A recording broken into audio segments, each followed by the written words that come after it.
윤석열 대통령의 제2요구로 국회로 되돌아온 김건희 여사 특검법과 최상병 특검법, 지역화폐법 개정안이 오늘 본회의에서 재표결에 붙여집니다. 야당은 김 여사 의혹을 해소하기 위해선 특검이 답이라며 여권의 동참을 압박하고 있지만 국민의힘은 정쟁용 공세라며 이탈표 단속에 나섰습니다. 재표결은 재적 의원 과반 출석에 출석 의원 3분의 2 이상 찬성으로 가결될 수 있어 의원 300명 전원이 본회의에 참석할 경우 여당에서 이탈표가 8표 이상 나와야 법안이 처리됩니다. 레바논 국경에서의 지상작전을 확대하고 있는 이스라엘군이 수도 베이루트를 겨냥한 강도 높은 공습을 이어가고 있습니다. 이스라엘군은 전투기를 이용해 베이루트에 있는 헤즈볼라의 정보본부를 공습했다고 밝혔습니다. 현지 소식통은 헤즈볼라가 홍보 사무실로 사용하던 건물이 파괴됐다고 전했습니다. 레바논 정부는 이스라엘의 계속된 공습으로 지난 사흘간 소방관을 포함한 구조대원 40여 명이 목숨을 잃었다고 밝혔습니다. 이스라엘군이 레바논 남부 25개 마을 주민에게 소개령을 내렸다고 현지 언론이 보도했습니다. 타임스 오브 이스라엘에 따르면 현지 시간 3일 내려진 소개령은 레바논 남부 초대 도시 나바티에뿐 아니라 리타니강 북쪽 마을도 처음으로 포함됐다고 전했습니다. 앞서 이스라엘군은 지난 2일에 레바논 남부 24개 마을, 1일에는 28개 마을 주민에게 북쪽으로 대피하고 리타니강 남쪽으로 이동하지 말라고 경고했습니다. 이스라엘군은 헤즈볼라를 리타니강 북쪽으로 밀어낸다는 계획인 걸로 알려졌습니다. 세르게이 랴브로프 러시아 외무차관이 러시아와 서방이 역사상 전례 없이 대립하고 있다며 핵을 보유한 강대국 간의 직접 충돌 가능성을 과소평가해서는 안 된다고 경고했습니다. 타스 통신 등에 따르면 랴브로프 차관은 현지 시간 3일 브릭스 정상회의 준비와 관련한 브리핑에서 현재 핵 강대국 간 직접적인 군사 충돌의 위험을 경시해서는 안 된다며 지금 일어나고 있는 일은 역사적으로 전례가 없다고 말했습니다. 랴브로프 차관은 현재 러시아와 서방의 대립을 냉전 시대인 지난 1962년 구소련이 미국과 가까운 쿠바에 미사일 배치를 시도하면서 벌어진 핵전쟁 위기와 비교해달라는 질문에 이렇게 답했습니다. 네, 어젯밤 11시 20분쯤 서울 중학동에서 시동을 켠 채 주차돼 있던 경찰 승합차에 불이 났습니다. 이 사고로 다친 사람은 없었지만 승합차가 완전히 타 소방서 추산 2,700여만 원의 재산 피해가 발생했습니다. 이 소방당국은 승합차 내부에서 불이 시작된 것으로 보고 정확한 화재 원인을 조사하고 있습니다.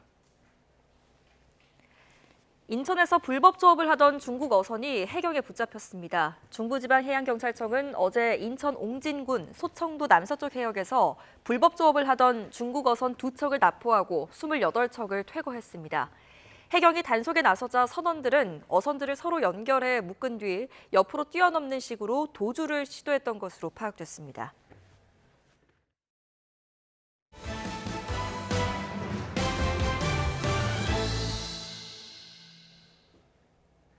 네, 국회가 오늘 본회의를 열고 김건희 여사와 최상병 특검법, 지역화폐법 개정안을 재표결할 예정입니다. 재표결을 앞두고 민주당은 시간을 끌수록 여당의 책임이 커질 거라고 압박했고 국민의힘은 당정 갈등 국면에서도 일제히 표단속에 나서는 모습입니다. 손효정 기자입니다.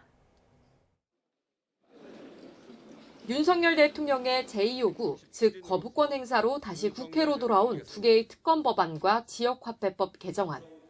민주당은 재표결을 앞두고 숱한 의혹에도 기소조차 되지 않는 절대 권력을 더는 방치할 수 없다며 김건희 여사 특검 수용을 촉구했습니다. 윤석열 정부에 다시 한번 경고합니다. 절대 권력자 김건희를 비호하기 위해 민주공화국의 질서를 파괴하는 일을 멈추십시오. 새 법안이 다시 국회 문턱을 넘으려면 의원 전원이 출석했을 경우 200명 이상의 찬성표가 필요합니다. 여당에서 8표 이상이 이탈해야 한다는 뜻인데 민주당은 시간을 끌수록 책임론이 윤 대통령을 넘어 여당으로도 향할 것이라며 압박 수위를 높였습니다. 결국에 시간 문제지 권력이 영원하지 않기 때문에 시간 끌수록 그들은 같은 공동 책임을 지게 되겠죠. 그들이 선택할 겁니다. 야당의 특검 추진은 정쟁용이란 입장을 고수하는 국민의힘은 이탈표는 없을 거라고 단언하면서도 표 단속에 주력하고 있습니다. 한동훈 대표도 김 여사 관련 문제에 대해 다양한 시각이 있겠지만 특검법은 부결시키는 게 맞다고 밝혔습니다. 민주당이 모든 걸 정하고 민주당 마음대로 하는 특검법입니다. 그런 특검법이 통과되고 시행돼서는 사법 질서가 흔들리게 될 것입니다. 저는 그렇기 때문에. 다만 김건희 여사가 여러 의혹에 대해 입장을 밝히고 사과를 해야 한다는 당 일각의 목소리는 계속되고 있습니다. 빠르면 빠를수록 좋은 것이잖아요. 최악의 수가 야당이나 이런 데 끌려가서 사과하게 되는, 입장 표명하게 되는 모습이 가장 최악의 상황일 텐데. 민주당도 이탈표 규모가 크지 않아 특검법이 부결될 거라 예상하지만 여권의 내분을 지켜보며 공세 고삐를 계속 조이겠다는 계획이라 김 여사 의혹을 둘러싼 여야의 긴장감은 높아질 전망입니다. YTN 손효정입니다. 기초자치단체장 4명과 서울시 교육감을 뽑는 11.6 재보궐선거의 공식 선거운동이 시작됐습니다. 여야 지도부는 이번 선거를 내후년 지방선거의 전초전으로 보고 본격 지원 유세에 나섰습니다. 강민경 기자입니다. 국민의힘은 이번 재보궐선거에서 기초자치단체장 4곳 가운데 3곳의 후보를 냈습니다. 특히 공을 들이는 곳은 우세 지역으로 꼽히는 인천 강화와 부산 금정입니다. 추경호 원내대표가 선거운동 첫날부터 강화 군수 후보 출정식에서 힘을 보탠 이유입니다. 강화 발전을 위해서 우리가 군수 선거를 하는 겁니다. 그러려고 그러면 첫째, 일 잘하는 사람, 지역을 속속들이 잘 아는 사람이라야 됩니다. 한동훈 대표는 SNS에 글을 올려 지원 사격에 나섰습니다. 후보자들의 이름을 일일이 열거하며 지역을 위한 진짜 일꾼을 뽑아줄 것을 호소했습니다. 한 대표는 다음 주부터 부산과 인천에서 각각 현장 최고위원회의를 열어 후보자들을 본격 지원할 계획입니다. 우세 지역구 2곳 수성에 성공하면 최근 만찬 패싱 논란 등으로 좁아진 입지를 회복하고 리더십을 끌어올릴 수 있을 거란 계산이 깔린 걸로 보입니다. 민주당은 최근 당정 지지율 동반 하락을 기회로 보고 호남 수성은 물론 부산 탈환까지 염두에 두며 활발히 움직이고 있습니다. 이재명 대표가 선거운동 첫날부터 호남에 이어 부산 금정으로 달려가 정권 심판론을 외친 게 대표적입니다. 이번 총선이 1차 정권 심판이었다면 이번 보궐선거는 2차 정권 심판이어야 한다. 동의하십니까, 여러분? 다만 조국 혁신당과의 관계는 민주당의 가장 큰 숙제로 남습니다. 조국 대표는 아예 진지를 전남 영광과 곡성에 옮기며 민주당을 상대로 한 호남 쟁탈전에 열을 올리고 있습니다. 옛날 타성대로 관성대로 진행되는 군정 이제 그만해야 됩니다. 변화가 필요합니다. 교육감 1명과 기초단체장 4명을 뽑는 미니 선거지만 수성과 탈환, 제3당의 존재감 부각이라는 각 당의 목표가 뚜렷한 상황. 남은 선거운동 기간 동안 전국 주도권을 잡기 위한 여야의 공방이 한층 가열될 전망입니다. YTN 강민경입니다. 더불어민주당과 조국혁신당이 오는 16일 치러지는 부산 금정구청장 보궐선거에 야권 후보를 단일화하기로 합의했습니다.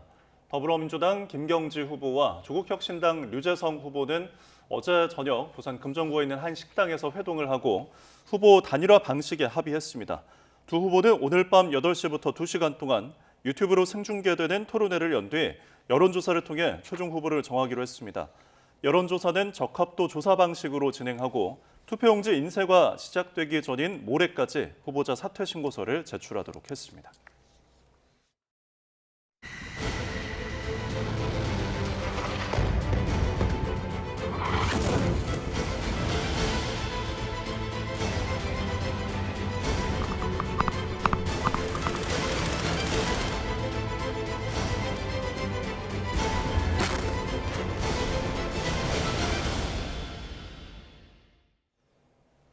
레바논 지상작전에서 전사자가 나온 뒤 이스라엘이 남부 지역 전체로 지상전을 확대하려는 움직임을 보이고 있습니다. 이스라엘은 또 순항미사일로 베이루트 중심부를 타격하는 등 공습의 강도도 한층 높였습니다. 보도에 유특원 기자입니다. 레바논 남부에서 9명의 전사자가 나온 지 하루 만에 이스라엘군이 25개 마을에 추가로 소개령을 내렸습니다. 이 가운데엔 지난 2006년 유엔이 설정한 완충지대 너머에 있는 여러 마을과 나바티에가 포함됐습니다. 인구 9만 명의 나바티에는 레바논 남부의 최대 도시입니다. 애초 제한적이고 국지적인 작전을 선언했지만 상황에 따라선 내륙 깊숙이 진격하겠다는 의지를 내비친 것으로 풀이됩니다. 이미 이스라엘 북부 국경엔 대규모 탱크와 병력이 집결해 작전 확대에 대비하고 있습니다. 헤즈볼라의 반격이 계속되는 가운데 레바논 정부군도 이스라엘군의 총격으로 사망자가 나오자 교전을 시작했습니다. 전투가 격렬해지면서 과거처럼 장기전의 수렁에 빠질 수 있다는 관측까지 나오고 있습니다. It's a limited operation or just a limited incursion inside Lebanon. Once you get into a new conflict, you cannot control all of the variables. 수도 베이루트에는 이스라엘군이 쉴 새 없이 공습을 퍼부었습니다. 순항 미사일을 동원해 중심부에 있는 헤즈볼라 보건소를 파괴한 데 이어 헤즈볼라의 정보본부도 공습했습니다. 이스라엘군은 레바논 전역에서 200개가 넘는 목표물을 타격했다고 밝혔습니다. 레바논 정부는 소방관을 포함한 구조대원들까지 무차별적으로 공격하고 있다고 비판했습니다. هيدا اللي يحدث خطير لأنه هو برجع بقول انتهاك للقوانين الدولية والمعاهدات وهذا حرب يعني جريمة حرب ما في شك في ذلك. 세계보건기구도 레바논에서 하루 동안 30명에 가까운 의료진이 목숨을 잃었다며 우려를 나타냈습니다. YTN 유튜건입니다. 이스라엘이 지상군까지 투입하면서 레바논의 전면전 위기가 고조되자 각국이 군용기나 전세기를 동원해 자국민을 탈출시키고 있습니다. 스페인 국방부는 레바논에 있는 스페인 국민을 대피시키기 위해 파견한 첫 번째 군용기가 무사히 베이루트에서 이륙했다고 밝혔습니다. 스페인 국방부는 현재 레바논에 거주하는 스페인 국민은 1,000명 정도이며 우선 군용기 2대를 이용해 400명에서 500명을 대피시킬 예정이라고 설명했습니다. 독일 정부도 이번 주에 2차례 군용기를 띄워 비필수 외교 인력을 포함한 독일인 240여 명을 베를린과 프랑크푸르트로 수송했습니다. 압둘라부 하비브 레바논 외무장관은 현지 시간 2일 CNN 방송에 출연해 헤즈볼라 수장 하산 나스랄라가 피살되기 며칠 전 미국과 프랑스 등이 주도한 3주 휴전안에 동의한 상태였다고 주장했습니다. 하비브 외무장관은 미국과 프랑스에 이 소식을 전하자 미국과 프랑스는 베냐민 네타냐후 이스라엘 총리도 휴전안에 동의했다고 밝혔다고 말했습니다. 또 모스 호우슈타인 미 중동 특사가 임시 휴전을 협상하기 위해 레바논으로 갈 예정이라고 들었다고 전했습니다. 조 바이든 미국 대통령은 이란의 미사일 공격에 대한 보복을 예고한 이스라엘이 이란 석유 시설을 공격할 수 있다는 관측에 대해 아직 결정된 게 없다는 입장을 밝혔습니다. 바이든 대통령은 허리케인 피해 지역 방문을 위해 출발하기 전 기자들을 만나서 이스라엘이 이란 석유 시설을 타격하는 것을 지지하는지 질문해 우리는 그것에 대해 논의 중이라고 답했습니다. 또 이스라엘이 이란을 보복 공격하는 것을 허용하는지 질문에는 이스라엘에 허가가 아닌 조언을 하고 있다며 오늘은 아무 일도 일어나지 않을 것이라고 말했습니다. 이스라엘이 이란의 석유 시설을 직접 타격할 수 있다는 관측이 나오면서 국제 유가는 5% 넘게 폭등했습니다. 뉴욕 상업거래소에서 다음 달 인도분 서부 텍사스산 원유는 5.15% 오르면서 배럴당 73.71달러의 거래를 마쳤습니다. 북해 브렌트유 12월 인도분도 5% 오른 배럴당 77.62달러에 마감했습니다. 이 시장 관계자들은 이스라엘의 이란 석유 시설 공격 가능성과 관련해 바이든 미국 대통령이 논의 중이라고 밝히면서 불안 심리를 자극했다고 설명했습니다. 또 산유국 모임인 석유 수출 기구 오펙 플러스가 비축유를 보유하고 있지만 이스라엘이 이란을 공격할 경우 원유 수출 통로인 호르무즈 해협이 막힐 수도 있다고 우려했습니다. 일각에선 이스라엘이 석유 시설 공격을 감행하면 유가가 배럴당 200달러 안팎까지 치솟을 수 있다는 전망을 내놓고 있습니다. 네, 우크라이나전 이후 서방과 첨예하게 대립해온 러시아가 핵 보유국 간 직접적인 충돌이 벌어질 가능성을 가볍게 보지 말라고 경고했습니다. 네, 특히 미국이 적대적 태도를 바꾸지 않는 한 핵 군축 등을 다룰 미국과의 협상에 응할 생각이 없다고 잘라 말했습니다. 이경아 기자입니다. 세르게이 랴부코프 러시아 외무차관은 현재 서방과 러시아의 대립이 역사적으로 전례 없는 수준이라고 평가했습니다. 지난 1962년 핵전쟁 발발 직전까지 갔던 미국과 구소련의 이른바 쿠바 미사일 위기와 비교하며 이렇게 밝힌 겁니다. 랴부코프 차관은 이어 핵 보유국 간 직접적인 충돌이 벌어질 가능성을 가볍게 보지 말라고 경고했습니다. 핵 군축 등을 논의할 전략적 안정성 대화에 전제 조건 없이 나서라는 미국의 요구에는 전혀 응할 생각이 없다고 일축했습니다. И нанесение нам стратегического поражения, диалог с Вашингтоном по стратегическим делам, включая контроль над ядерными вооружениями, просто не имеет для нас смысла. 이런 가운데 북대서양조약기구 나토의 마르크 류터 신임 사무총장은 취임 이틀 만에 우크라이나를 찾았습니다. 우크라이나의 나토 가입을 핵심 목표라고 밝히면서 변함없는 지지를 표명했습니다. And it was important to me that I come to Ukraine at the start of my mandate to make crystal clear to you, to the people of Ukraine, and to everyone watching that NATO stands with Ukraine. 젤렌스키 대통령은 장거리 미사일 등 무기 지원을 서방이 미루고 있다며 신속히 보내줄 것을 촉구했습니다. 또 중동 지역 긴장이 커지는 가운데 우크라이나에 대한 국제사회의 관심이 줄어들 수 있다는 우려도 드러냈습니다. Безумовно, хочеться, щоб про Україну не забували, але найкращий варіант, як не забувати про Україну, це надавати відповідну зброю.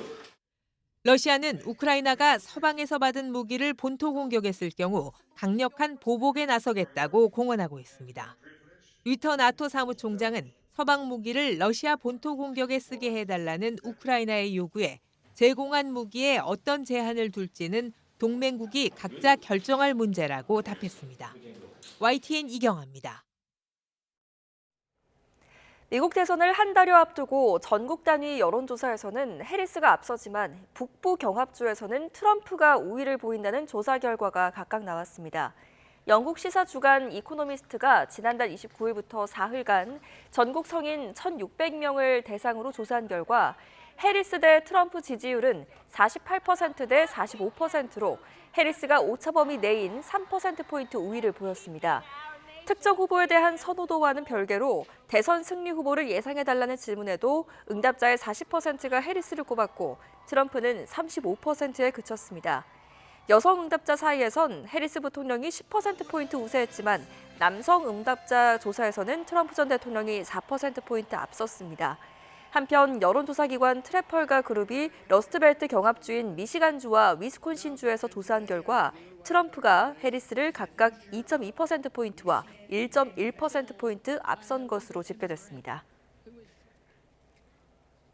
도널드 트럼프 전 미국 대통령이 연방 차원의 낙태 금지법에 반대한다는 입장을 처음으로 밝혔습니다. 트럼프 전 대통령은 자신의 SNS에 어떤 경우에도 연방 차원의 낙태 금지법을 지지하지 않겠다며 의회 차원에서 관련 법안이 통과되면 분명히 거부권을 행사할 거라고 말했습니다. 트럼프는 2016년 대선 출마 때 낙태권 폐기를 공약했고 2020년 대선에서는 낙태 시술을 받는 여성도 처벌해야 한다고 말했다가 역풍이 불자 번복했습니다. 트럼프가 낙태 금지법 반대 입장을 밝힌 건 지지율이 초접전인 상황에서 낙태 이슈에 민감한 여성 유권자표를 공략하기 위한 행보로 풀이됩니다. 네, 어젯밤 서울 중학동에서 시동을 켠 채 대기 중이던 경찰 승합차에서 불이 났습니다. 또 인천에서는 불법으로 조업하던 중국 어선들이 해경에 납포됐습니다. 김다현 기자가 취재했습니다. 갓길에 주차된 승합차가 큰 불길에 휩싸였습니다. 불길이 조금 거친 뒤에도 흰 연기가 쉴 새 없이 차량 밖으로 뿜어져 나옵니다. 어젯밤 11시 20분쯤 서울 중학동에서 시동을 켠 채 대기 중이던 경찰 승합차에 불이 났습니다. 다친 사람은 없었지만 승합차가 완전히 타 소방서 추산 2,700여만 원의 재산 피해가 발생했습니다. 소방당국은 승합차 내부에서 불이 시작된 것으로 보고 정확한 화재 원인을 조사하고 있습니다. 어제 오후 3시 반쯤엔 인천 옹진군 소청도 남서쪽 해역에서 불법 조업하던 중국 어선이 해경에 덜미를 잡혔습니다. 2척은 그 자리에서 납포됐고 28척은 즉시 퇴거했습니다. 해경이 단속에 나서자 선원들은 어선들을 서로 묶은 뒤 옆으로 뛰어넘는 식으로 도주를 시도했던 것으로 파악됐습니다. 9월부터 중국 어선의 자체 휴어기가 끝나면서 불법 조업이 늘어나는 추세입니다. 이에 따라 해경은 검문 검색을 강화하고 경비 함정을 추가 배치하는 등 연말까지 강력한 단속에 나설 방침입니다. 대구에 있는 5성급 호텔 뷔페가 호주산 쇠고기가 섞인 육회를 1등급 한우인 것처럼 표기했다가 적발됐습니다.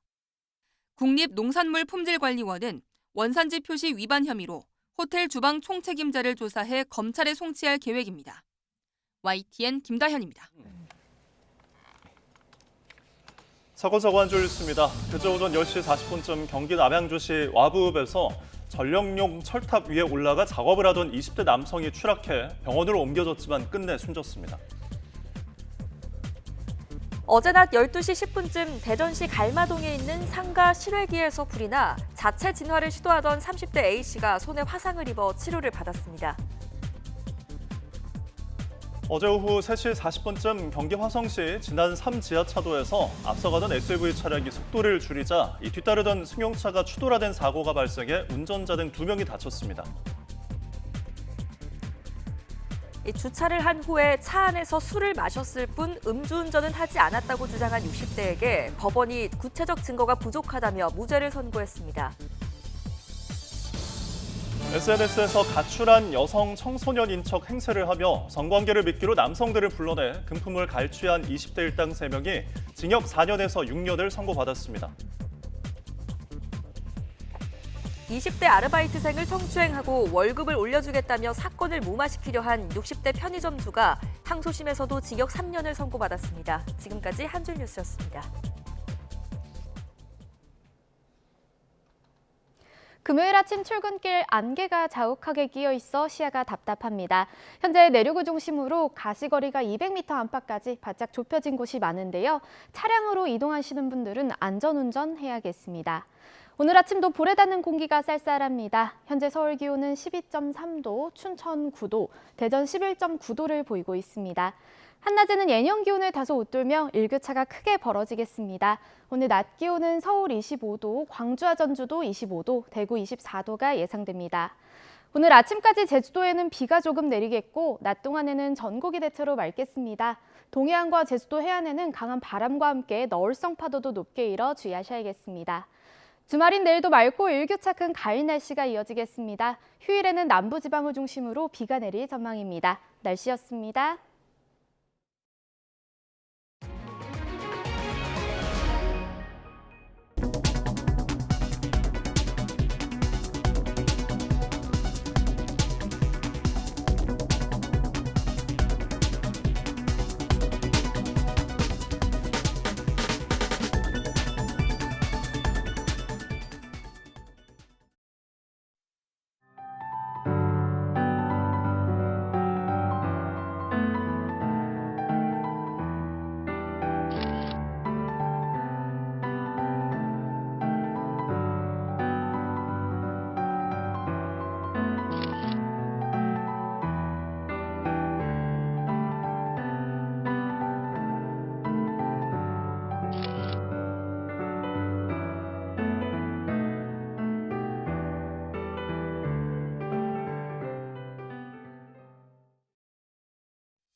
네, 여야 의정 협의체 출범이 공전하자 정부는 의료계를 향해 전제 조건이나 사전 의제 없이 대화하자고 거듭 촉구했습니다. 네, 이런 가운데 의료계는 정부가 의대 정원 확대를 무리하게 추진하기 위해서 한국의학교육평가원의 무력화를 시도하고 있다며 비판의 목소리를 높였습니다. 백종규 기자입니다. 의료계가 2025학년도 의대 정원 재논의 없이는 의사 인력 추계 기구에 참여하지 않겠다고 했지만 한덕수 국무총리는 의료개혁 완수 의지를 거듭 밝혔습니다. 국회를 찾아서도 의료계를 향해 우선 여야 의정협의체에 참여할 것을 촉구했습니다. 전제 조건이나 사전적 의제 정하지 않고 여야 의정에서 이야기하자 하는 것이 우선 확실한 방침이다 하는 말씀을 드리고 싶고요. 의대 교수들은 대통령실 인근에서 결의 대회를 열었습니다. 정부가 의대 정원 확대를 무리하게 추진하려고 의대를 평가 인증하는 한국의학교육평가원을 무력화하려 한다고 비판의 목소리를 높였습니다. 의평원은 의과대학 교육의 질을 보장하는 최소한의 안정장치입니다. 정부는 의과대학을 말살하는 것이 아니라 교육 가능한 환경을 만드는 데 집중하십시오. 앞서 정부는 의대 학사 운영이 정상적으로 이루어지지 못한 경우 의평원이 불인증 전에 의대에 1년 이상의 보완 기간을 부여하는 내용의 법령 개정안을 입법 예고했는데 교수들은 정부가 대규모 의대 인증 탈락으로 무리한 증원의 잘못이 드러날까 봐 두려워 의평원을 말살하려 하고 있다고 주장했습니다. 또 시국 선언문을 통해 의평원 무력화 시도뿐만 아니라 정부가 추진하는 2025학년도 의대 증원도 다시 논의할 것을 촉구했습니다. 급발진, 역주행, 음주운전을 일삼고 있는 현 정부 정책을 멈추지 못한다면 정말 우리나라의 의료의 미래는 좌절과 비극뿐일 것입니다. 이와 함께 의대생 휴학을 승인한 서울대 의대에 교육부가 고강도 감사에 나선 데 대해서도 대학의 자율성과 독립성을 침해하지 말고 즉각 감사를 중단하라고 요구했습니다. 이처럼 정부와 의료계가 서로 양보하지 않고 각자 원하는 바만 강조하며 버티는 가운데 이를 바라보는 국민의 불신은 깊어질 수밖에 없습니다. YTN 백종규입니다. 오늘의 경제일정입니다. 정부가 내수 경기 보강을 위해 투자 촉진에도 방점을 두고 있는 가운데 김현상 기획재정부 2차관이 전남 여수 지역 활성화 투자펀드 프로젝트 착공식에 참석합니다. 이어 부사장 신앙도 현장 방문합니다. 통계청이 지난해 사망 원인 통계를 발표합니다. 나이, 원인별 사망 실태를 종합적으로 보여주는 자료입니다. 젊은 층의 극단적 선택과 고령화와 맞물린 노년층의 고독사가 동시에 증가하는 추세가 다시 확인될 것으로 예상됩니다. 금융감독원이 올해 상반기 금융지주회사 경영 실적을 발표합니다. 5대 금융지주사 계열의 최고 경영자들 대부분이 올해 말 임기가 만료되는 상황이어서 실적에 따라 연임 전망이 엇갈릴 걸로 보입니다.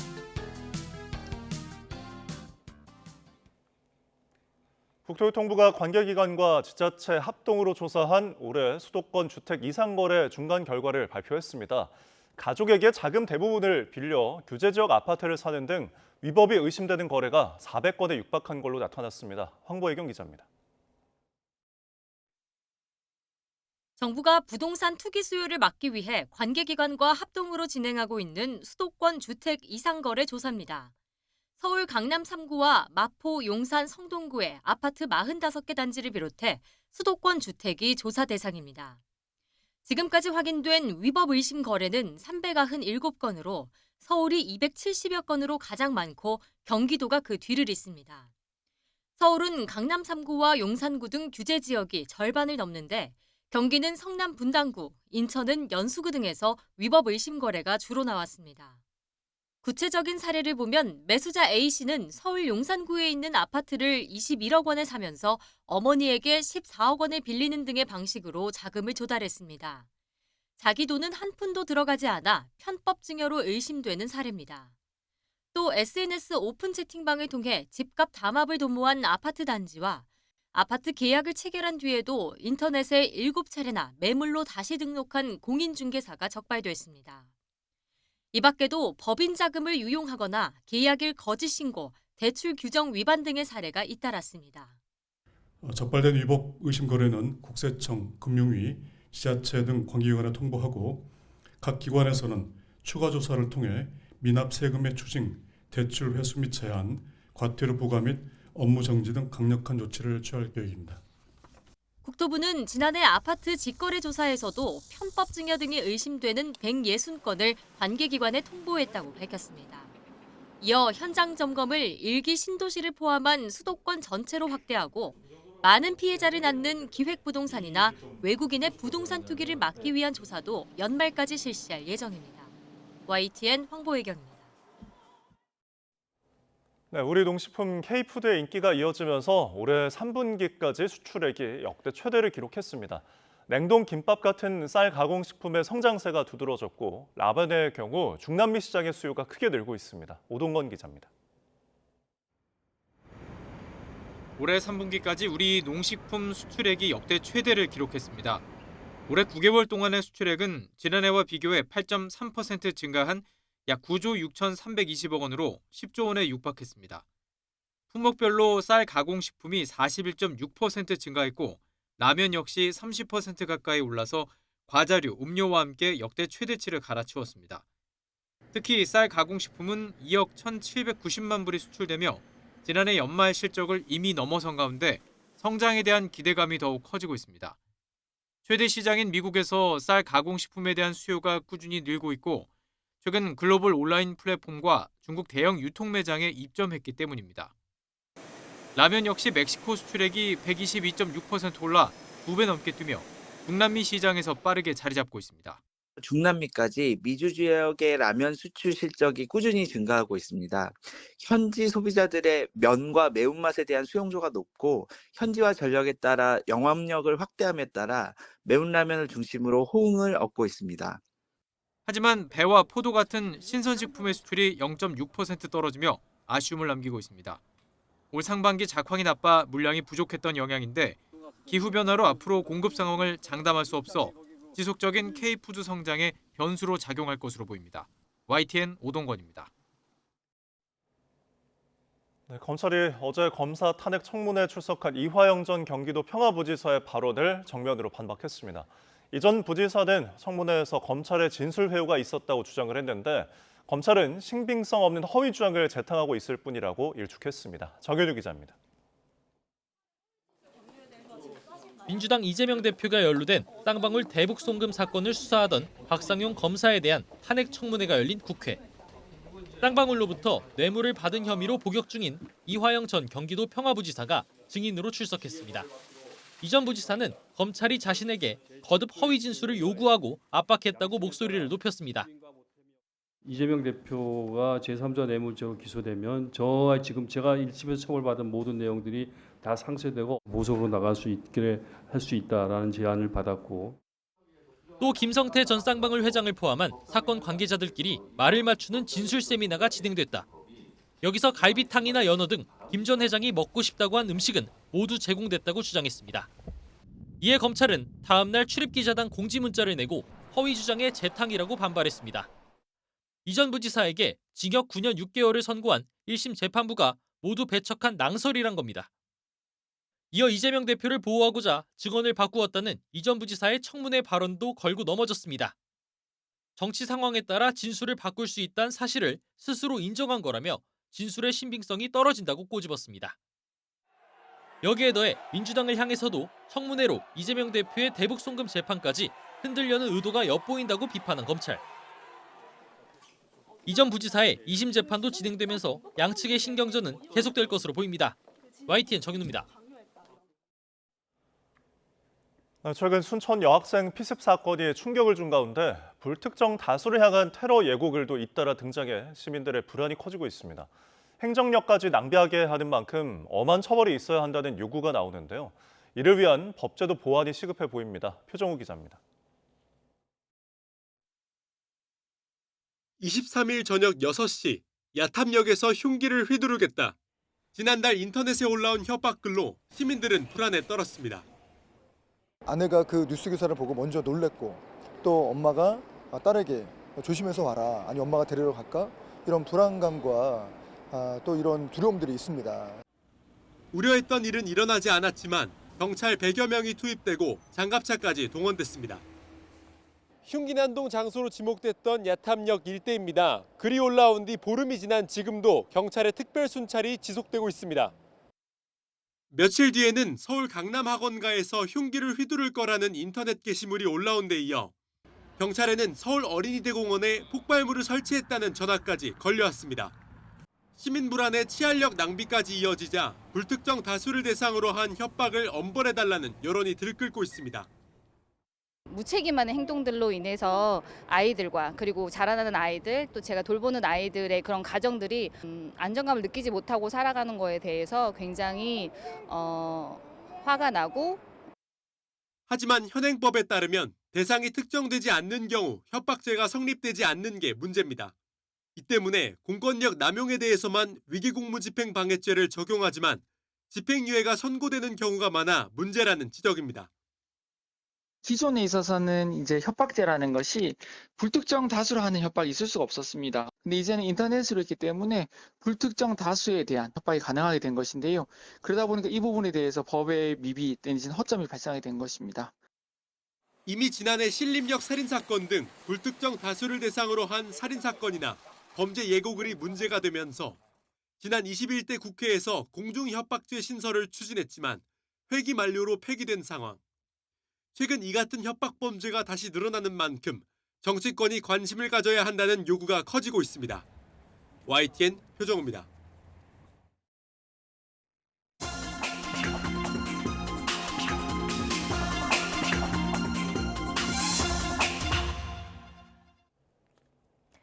오늘의 글로벌 픽입니다. 새로 출범한 이시바 내각이 이시바 신임 총리가 의욕을 보여왔던 아시아판 나토 창설에 신중한 입장을 보이고 있습니다. 헌법상의 문제와 주변국의 반발 등으로 현실화가 쉽지 않아 일단 유보한 것이 아니냐는 해석이 나옵니다. 도쿄에서 김세호 특파원의 보도입니다.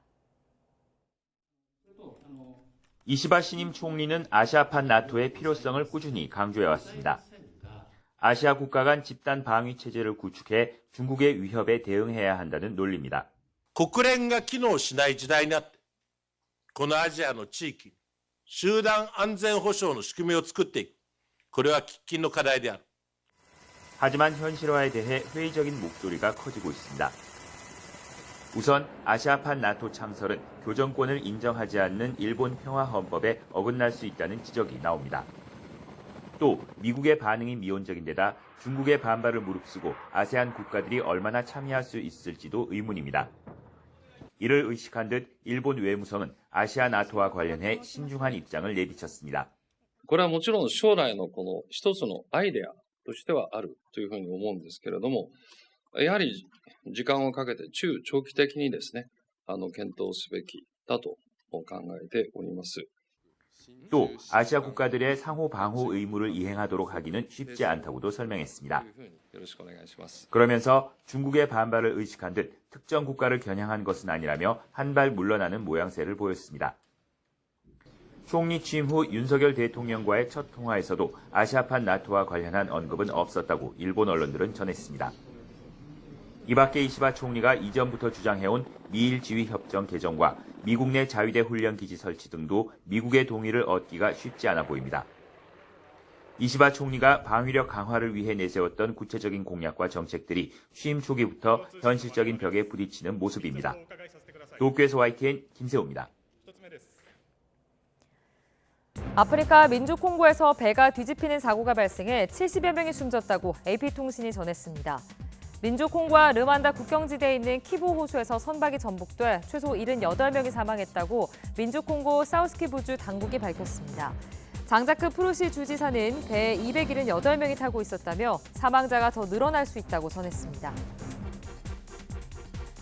세계보건기구 WHO의 건강정책 전문가가 스마트폰이 청소년의 정신건강에 미치는 해악이 커지고 있다면서 각국이 스마트폰을 담배처럼 규제할 필요가 있다는 입장을 밝혔습니다.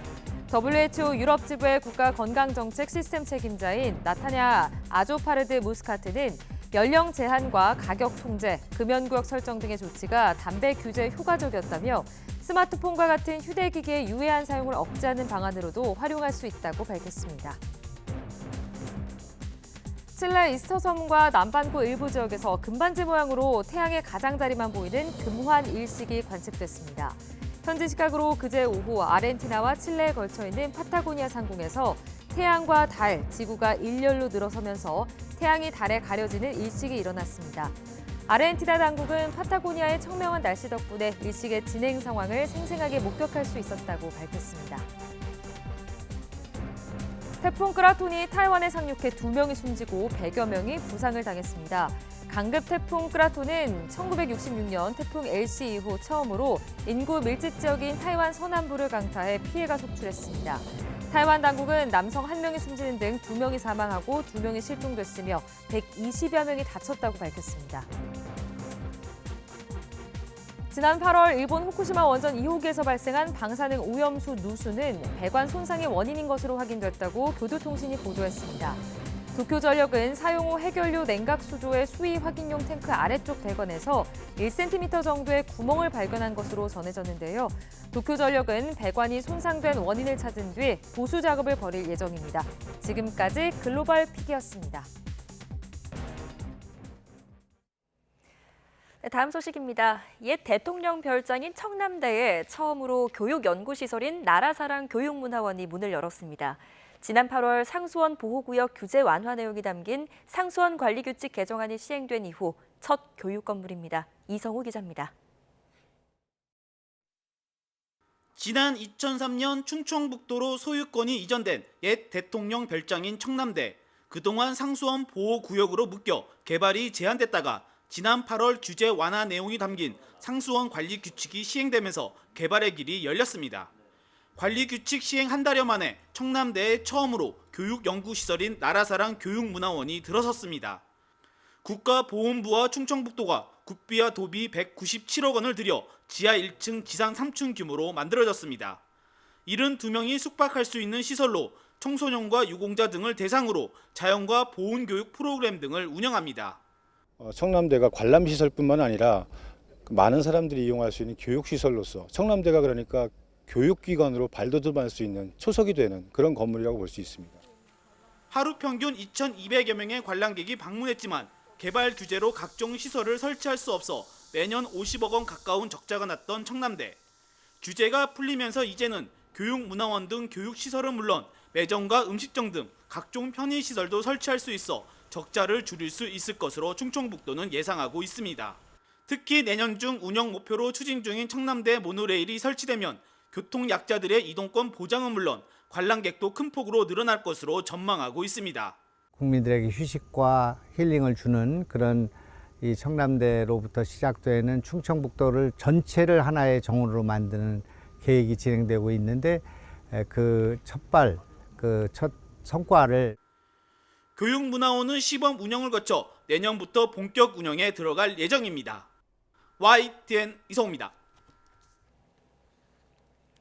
2024 YTN 서울 투어 마라톤 대회가 내일 열리는 가운데 행사 당일 구간별로 차량 통행이 제한됩니다. 대회가 진행되는 내일 아침 8시부터 오전 10시까지 서울 상암동 월드컵 경기장 평화의 광장 입구에서 월드컵 경기장 사거리를 지나 구룡 사거리까지 구간과 가양대교 북단을 거쳐 다시 평화의 광장으로 돌아오는 구간의 교통이 전면 통제될 예정입니다. 교통 통제는 구룡 사거리 구간부터 점차 해제될 예정입니다. 이 시간에 차량 이용하실 분들은 해당 구간을 우회하시는 게 좋겠습니다. 내일 2024 서울 세계 불꽃축제가 열리는 가운데 서울 여의도 한강공원 일대의 교통이 통제됩니다. 내일 오후 2시부터 밤 11시까지는 서울 여의동로 마포대교 남단에서 63빌딩 구간이 전면 통제됩니다. 또 내일 낮 1시부터 밤 11시까지는 파크원 타워와 여의동 주민센터 사이 교차로에서 주민과 행사 차량을 제외한 외부 차량 통행이 제한됩니다. 올림픽대로에서 여의도로 진입하는 여의상류 나들목 부근도 행사 당일 상황에 따라 탄력적으로 교통이 통제될 수 있습니다. 원효대교도 행사 전날인 오늘과 다음 날인 모레 용산 방향 2차로가 통제되고 행사 당일에는 용산 방향 인도만 통제될 예정입니다. 10월 가을밤을 유등빛으로 물들이는 진주 남강 유등축제가 주말부터 열립니다. 형형색색의 유등이 관람객을 기다리고 있다고 합니다. 이명준 기자가 축제장을 미리 다녀왔습니다. 진주 남강 위에 가지각색의 대형 유등이 떠 있습니다. 가을밤을 빛으로 물들일 유등들이 손님 맞을 준비를 마쳤습니다. 진주시의 마스코트이자 인기 캐릭터인 항모부터 우주항공산업 도시도약을 염원하는 유등까지 종류도 다양합니다. 해마다 축제장을 찾는 단골 관람객은 올해 축제에도 기대가 큽니다. 저는 2009년부터 그 군복무기간 빼고는 다 매년 축제에 참가하고 있는데요. 올해는 특히 이제 아들이랑 처음 참가하는 축제라서 더 기대되는 것 같습니다. 올해 축제 행사장은 기존보다 더 확장됐습니다. 17년 만에 준공된 진주대첩 역사공원이 그 주인공. 크고 작은 유등 300개로 진주대첩의 역사적 장면을 연출했습니다.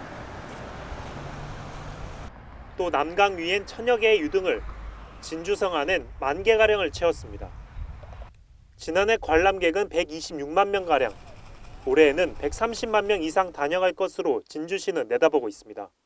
올해는 이곳 우리 진주대첩 역사공원까지 이렇게 축제 장소를 넓혔다는 데 또 의미가 있습니다. 편안하게 즐겁게 진주를 방문해 주시면 좋겠습니다. 역사의 강 평화를 담다라는 주제로 열리는 진주의 대표 축제. 진주의 가을밤을 유등빛으로 물들일 진주 남강 유등축제는 오는 20일까지 이어집니다. YTN 임영준입니다. 아이한테 물었다. 이 다음에 나 죽으면 찾아와 울어줄 거지? 대답 대신 아이는 눈물 고인 두 눈을 보여주었다. 방금 읽어드린 시는 나태주 시인의 꽃그늘이라는 시입니다. 이렇게 짧은 문장만으로 사람들의 마음을 울리는 시인의 삶은 어떤 모습일까요? 정효진 기자가 전해드립니다. 자세히 보아야 예쁘다. 오래 보아야 사랑스럽다. 너도 그렇다. 나태주 시인은 많은 이들에게 사랑을 받은 자신의 시 풀꽃은 폐기돼야 하는 시라고 언급했습니다. 한국 사람들이 자존감이 많이 떨어져서 불꽃시를 받아들이는 거예요. 겉으론 반짝이지만 내면은 불이 꺼지고 어두운 한국인들. 하나의 상황에 딱 맞는 단 하나의 단어를 찾아내 그들을 위로하는 글을 짓는 것이 시인의 업이라 밝혔습니다. 마서요하고 마셔요는 틀린 거예요. 마셔요는 정식적으로 말하는 거고 마서요는 약간 그 서툴게 좀 모자라게 말하는 말이에요. 신춘문예 당선작인 대수발에서가 시인 박목월 선생과의 합작품이 된 사연도 풀어놨습니다. 제목을 소곡이라고 쳤어요. 소곡. 제목을 긋고 거기다가 대수발에서라고 이름을 지어주셨어요. 사실은 AI가 작성한 나태주 스타일의 시에는 어떤 평가를 내렸을까? 너무 적극적으로 썼네. 너무 적극적으로 썼네. AI가 쓴 거래요. 줘보세요. 많이 비슷하다. 유명한 시인보다 유용한 시인이 되고 싶은 잠이 안 옵니까? 그러면 이 시를 읽어보세요. 그러면 마음이 좀 편안해질 겁니다. 그러다 보면 잠도 오겠지요. 뭐 이렇게 나는 나가고 싶어요. 나태주 시인의 이야기를 오늘 밤 11시 10분 김성경의 남산 드라이브에서 전해드립니다. YTN 정유진입니다. 매년 이맘때면 천만송이 가을꽃이 시민들의 발길을 유혹하는 곳이 있습니다. 바로 강원도 인제 용대리 가을꽃 축제장인데요. 올해도 입장료는 무료, 볼거리는 더 풍성해졌다고 합니다. 홍성욱 기자가 소개합니다. 강원도 인제 설악산 끝자락이 꽃단장을 마쳤습니다. 파란 하늘 아래 알록달록 꽃망울을 터뜨린 가을꽃 축제장. 하얗고 빨갛고 노란 국화가 정원을 가득 채우고 보라색 마편초 꽃밭은 신비로움을 더합니다. 눈길 돌리는 곳마다 사진 명소, 가족, 친구, 연인과 함께 추억을 남기느라 여념이 없습니다. 어제는 이제 철원에 가서 이제 꽃 구경을 하고 왔는데 여기는 자연생 그대로 다 그 꽃을 갖고 나오니까 너무너무 좋고 자연으로 들어온 기분입니다. 가을꽃이 단조로울 거라는 생각은 19만 제곱미터 꽃밭을 거닐면 저만치 사라집니다. 시민들 가벼운 주머니 사정을 이해하듯 올해도 입장료는 무료. 하지만 볼거리는 배로 늘었습니다. 꽃밭 외에도 습속 놀이시설과 쉼터, 포토존, 산책로 등 다양한 공간을 함께 조성해 지루할 틈이 없습니다. 오후 들어 날이 흐려졌지만 관람객 발길은 좀처럼 줄어들지 않습니다. 어머님이 마산에서 오셔가지고 어디 갈지 고민하다가 왔는데 날이 조금 흐려도 너무 예뻐가지고 지금 행복하게 보고 있어요. 어머님이 이쁘세요? 꽃이 이쁘세요? 당연히 어머님. 마을 주민들이 직접 꽃을 심고 정원을 가꿔 시작된 가을꽃 축제. 올해로 6회째를 맞으며 지역 대표 가을 축제로 자리매김했습니다. 천만송이 가을꽃에 둘러싸여 꽃길만 걸을 수 있는 인제 가을꽃 축제는 오는 20일까지 이어집니다. YTN 홍서욱입니다. 2024년 세계 한인회장 대회가 어제 8.15 통일 독트린을 적극 알리겠다는 다짐 등을 담은 결의문 채택과 함께 마무리됐습니다. 재외동포청 주관 자랑스런 우리 동포, 함께 가는 대한민국이란 슬로건으로 진행된 올해 대회에는 각국 한인 회장과 대륙별 총연합회 회원 등 350여 명이 참가했습니다. 참가자들은 전체 회의를 열고 우리 정부가 제시한 8.15 통일 독트린을 국제사회와 거주국에 그리고 한인의 자긍심으로 대한민국을 적극 알릴 것을 결의했습니다. 한인 회장들은 아울러 모국 기업과의 경제협력 강화와 모국에 대한 투자 확대와 함께 동포들의 재외선거 참여 확대를 위한 우편투표와 전자투표 도입 등 제도 개선 제안도 결의문에 담았습니다. 이상덕 재외동포 청장은 폐회사를 통해 모국과 재외동포 사회가 앞으로 다양한 분야에서 유기적으로 협조할 필요가 있다고 강조했습니다. 이 청장의 폐회사 직접 들어보시죠. 여러분들의 2세, 3세, 4세들이 자꾸 이제 커갈수록 한민족으로서의 정체성을 계속 유지하고 자긍심을 갖도록 어떻게 우리가 좀 노력을 할 것인지, 아니면 본국 기업 그리고 해외 한상들 간에 어떻게 유기적인 협조 관계를 좀 구축을 할 것인지, 모국 청년들이 해외 진출하도록 우리 동포 사회가 어떻게 도울 것인지 중장기적으로 좀 고민하고 해야 될 부분들이 상당히 많습니다. 그래서 프로야구 KT가 와일드카드 결정전에서 두산의 2연승을 거두고 준플레이오프에 올랐습니다. 1패를 안고 올라온 5위 팀이 4위 팀을 꺾고 가을 야구를 이어간 건 처음입니다. 이경재 기자입니다. 막중한 임무를 안고 선발로 나선 KT 벤자민과 두산 최승용은 4회까지 팽팽한 투수전으로 경기의 긴장감을 불어넣었습니다. 먼저 기회를 잡은 건 5회 초 KT였습니다. 그러나 두산은 불펜진을 차례로 올려 투안 만루에서 급한 불을 껐습니다. 위기에서 벗어난 두산은 5회 말 원아웃 2루에서 허경민의 안타가 터졌지만 로하스의 강한 어깨가 홈으로 뛰던 양석환을 잡았습니다. 다시 흐름을 가져온 KT는 로하스의 2루타로 6회를 시작했습니다. 그리고 방망이를 짧게 잡은 강백호의 적시타로 귀중한 결승점을 뽑았습니다. 저도 슬라이더를 생각하고 있었는데요. 공을 일단 정확하게 맞추자라는 생각에 직구가 좀 반응이 되지 않았나. 벤자민은 7회까지 마운드를 지키며 두산 타선을 3안타로 꽁꽁 틀어막았습니다. 고영표와 박영현이 나머지 1이닝씩을 깔끔하게 책임지며 1대0 승리. 5위 KT는 와일드카드 결정전이 시작된 2015년 이후 처음으로 1패를 안고 올라와 준플레이오프에 진출하는 새 역사를 썼습니다. 정말 우리 팀이 참 대단한 것 같습니다. 선수들 너무 잘해줬고 최초 기록을 위해서 팬들과 계속 다시 최초 기록에 도전하겠습니다. 지난해에도 와일드카드 결정전에서 탈락했던 두산은 2경기 연속 무득점이라는 불명예스러운 기록을 남기고 올해도 쓸쓸히 가을 야구에서 퇴장했습니다. 팬 여러분들께 죄송스럽게 생각하고 우리의 팀 두산의 문제점, 팀 두산이 앞으로 해야 될 게 더 많구나 하는 걸 느낀 하루가 됐습니다. 정규리그 막판 3연승에 최초의 5위 결정전에 이어 와일드카드 결정전까지 6연승으로 마법의 가을을 맞고 있는 KT는 한껏 달아오른 상승 분위기를 타고 지난 시즌 한국 시리즈 상대인 LG와 토요일부터 오전 3선승제의 준플레이오프를 치릅니다. YTN 이경재입니다. 여자 배구 GX 칼텍스가 지난 시즌 V리그 득점 1위 실바를 앞세워 컵대회 조별리그 마지막 경기까지 승리로 장식하면서 3연승으로 기세 좋게 4강에 올랐습니다. GX 칼텍스는 통영에서 열린 컵대회 조별리그 3차전에서 페퍼저축은행을 3대0으로 꺾었습니다. 실바는 27점, 와일러 11점으로 외국인 선수 2명이 38점을 합작해 팀의 승리를 이끌었습니다. 현대건설은 모마와 정지윤, 양효진, 이다현까지 두 자릿수 득점을 올려 한국도로공사를 3대1로 누르고 조 2위로 컵대회 4강에 안착했습니다. 금요일 아침 출근길 YTN 날씨입니다. 현재 시각 6시 46분, 서울 기온은 12.3도로 불에 닿는 공기가 쌀쌀합니다. 또 내륙을 중심으로는 안개가 자욱하게 끼어 있어 시야가 답답한데요. 가시거리가 200m 안팎까지 바짝 좁혀진 곳도 있으니까요. 차량으로 이동하시는 분들은 안전운전 해야겠습니다. 안개는 기온이 오르면서 서서히 거치겠고 낮 동안에는 전국이 대체로 맑겠습니다. 다만 아침까지 제주도에는 비가 조금 내리는 곳이 있겠습니다.